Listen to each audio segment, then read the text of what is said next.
চলো না আজকে ঘুরে ঘুরে দেখি টাঙ্গাইলের পাকুটিয়া জমিদার বাড়ি। ইতিহাসের নীরব সাক্ষী টাঙ্গাইলের পাকুটিয়া জমিদার বাড়ি। টাঙ্গাইল জেলার ঘন সবুজের ভেতর দিয়ে এগিয়ে গেলে হঠাৎ করেই চোখে পড়ে এক অপূর্ব স্থাপনা, পাকুটিয়া জমিদার বাড়ি। সময়ের ভারে কিছুটা জীর্ণ হলেও এই রাজবাড়ি আজও দাঁড়িয়ে আছে অতীতের গৌরব আর ঐতিহ্যের নীরব সাক্ষী হয়ে। ইট পাথর আর স্তম্ভের ভাঁজে ভাঁজে লুকিয়ে আছে একসময়ের জমিদারি জীবন, ক্ষমতা, সংস্কৃতি আর পতনের গল্প। পাকুটিয়া জমিদার বাড়ি মূলত পরিচিত পাকুটিয়া রাজবাড়ি নামে। এটি টাঙ্গাইল সদর থেকে প্রায় ৩০ কিলোমিটার দূরে নাগরপুর উপজেলার পাকুটিয়া গ্রামে অবস্থিত। একসময় এই অঞ্চল ছিল জমিদারি শাসনের কেন্দ্রবিন্দু। ব্রিটিশ শাসন আমলে বাংলার যে কটি প্রভাবশালী জমিদার পরিবার ছিল, পাকুটিয়ার জমিদাররা তাদের মধ্যে অন্যতম। এই রাজবাড়ির ইতিহাস আমাদের নিয়ে যায় ১৯ শতকের শেষ ভাগ আর ২০ শতকের শুরুর দিকে। ধারণা করা হয় মহারাজা কুমুদনাথ রায়চৌধুরী ও তার উত্তরসূরিরা এই জমিদার বাড়ির মূল নির্মাতা। তবে যেটি আজ আমরা দেখি তার বড় অংশই নির্মিত হয় ২০ শতাব্দীর প্রথম দিকে। জমিদাররা শুধু প্রশাসনিক ক্ষমতাই নয়, শিল্প, সংস্কৃতি আর স্থাপত্যেও নিজেদের রুচির ছাপ রাখতে চেয়েছিলেন, আর তারই ফল পাকুটিয়া জমিদার বাড়ি। রাজবাড়িটির স্থাপত্য শৈলী দেখলেই বোঝা যায় এটি কেবল দেশীয় নয়, বরং ইউরোপীয় স্থাপত্যের প্রভাবেও গড়ে ওঠা। বিশাল প্রবেশদ্বার, সুউচ্চ করিন্থিয়ান স্তম্ভ, প্রশস্ত বারান্দা আর সমান্তরাল নকশা সব মিলিয়ে এক অনন্য মিশ্রণ।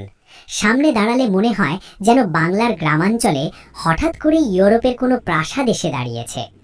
এই জমিদার বাড়ির ভেতরে ছিল একাধিক অট্টালিকা, খোলা প্রাঙ্গণ, অভ্যর্থনা কক্ষ, নাচঘর, দরবার হল এবং আবাসিক ভবন। জমিদারদের দরবারে প্রতিদিন প্রজারা আসত নালিশ জানাতে, খাজনা দিতে কিংবা বিচার চাইতে। জমিদার নিজে অথবা তার প্রতিনিধি বসে সেই বিচার করতেন। সেই দরবার হলের দেয়ালগুলো যেন আজও চাপা স্বরে বলে যায় অজস্র মানুষের হাসি কান্নার গল্প। জমিদার বাড়ির সঙ্গে ধর্মীয় ঐতিহ্য গভীরভাবে জড়িত। রাজবাড়ির অদূরে রয়েছে একটি প্রাচীন কালী মন্দির। জমিদার পরিবার ছিলেন হিন্দু ধর্মাবলম্বী এবং দেবী কালী ছিলেন তাদের আরাধ্য দেবী। দুর্গাপুজো, কালী পুজো আর অন্যান্য ধর্মীয় উৎসবে রাজবাড়ি হয়ে উঠত উৎসবের কেন্দ্র। আলো, ঢাকের শব্দ, আতশবাজি আর মানুষের কোলাহলে পুরো এলাকা প্রাণবন্ত হয়ে উঠত। তবে জমিদারি জীবনের উজ্জ্বল দিকের পাশাপাশি ছিল কঠোর বাস্তবতাও। প্রজাদের ওপর খাজনার চাপ, ব্রিটিশ সরকারের প্রতি আনুগত্য আর প্রশাসনিক ক্ষমতা সব মিলিয়ে জমিদারি ছিল এক জটিল ব্যবস্থা। সময়ের সঙ্গে সঙ্গে এই ব্যবস্থার বিরুদ্ধে মানুষের অসন্তোষ বাড়তে থাকে। ১৯৫০ সালে জমিদারি প্রথা বিলুপ্ত হওয়ার পর পাকুটিয়া জমিদার বাড়িও হারায় তার প্রশাসনিক গুরুত্ব।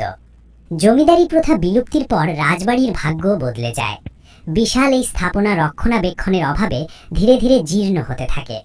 অনেক অংশ পরিত্যক্ত হয়, কিছু অংশে ফাটল ধরে, কোথাও কোথাও প্রকৃতি নিজের অধিকার ফিরিয়ে নিতে শুরু করে। তবুও আশ্চর্যের বিষয়, এত বছরের অবহেলার পরও পাকুটিয়া জমিদার বাড়ির মূল কাঠামো আজও মাথা উঁচু করে দাঁড়িয়ে আছে। বর্তমানে পাকুটিয়া জমিদার বাড়ির একটি অংশ ব্যবহার করা হয় সরকারি শিক্ষা প্রতিষ্ঠান হিসেবে। ছাত্রদের কোলাহল, শ্রেণীকক্ষের শব্দ যেন নতুনভাবে প্রাণ ফিরিয়ে এনেছে শতবর্ষে এই স্থাপনায়।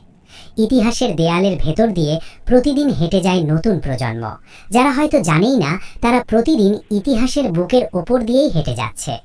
পাকুটিয়া জমিদার বাড়ি শুধু একটি পুরনো দালান নয়, এটি আমাদের সাংস্কৃতিক পরিচয়ের অংশ। এটি মনে করিয়ে দেয় বাংলার সামাজিক কাঠামো, জমিদারি শাসন, ঔপনিবেশিক প্রভাব আর পরিবর্তনের ইতিহাস। যদি যথাযথভাবে সংরক্ষণ করা যায় তবে এই রাজবাড়ি হতে পারে একটি গুরুত্বপূর্ণ ঐতিহ্যবাহী পর্যটন কেন্দ্র। আজ যখন আমরা আধুনিকতার দৌড়ে ছুটছি, তখন পাকুটিয়া জমিদার বাড়ির মতো স্থাপনাগুলো আমাদের থামিয়ে দেয়। প্রশ্ন করে, আমরা কি আমাদের ইতিহাসকে যথেষ্ট গুরুত্ব দিচ্ছি? ভবিষ্যৎ প্রজন্ম কি এই গল্পগুলো জানতে পারবে? সূর্য যখন অস্ত যায়, পাকুটিয়া জমিদার বাড়ির লালচে দেয়ালে আলো ছায়ার খেলা শুরু হয়। তখন মনে হয় রাজবাড়িটি এখনও বেঁচে আছে, তার স্মৃতিতে, তার নীরবতায়, তার দীর্ঘশ্বাসে। শত বছর আগের জমিদারদের পদধ্বনি না শোনা গেলেও ইতিহাস আজও এখানে কথা বলে, যদি আমরা শুনতে চাই।